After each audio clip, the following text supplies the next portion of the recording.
కవ్విస్తున్న నీ కళ్ళు కైపెక్కించే పోకళ్ళు కాటేస్తే కాదంటానా ఇప్పుడైనా వయసేమైనా సొగసేమైనా మరపించే మనసేమైనా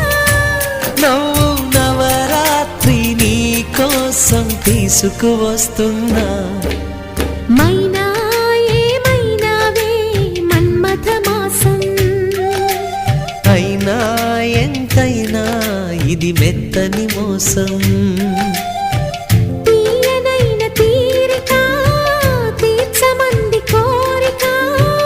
నీకు తోడు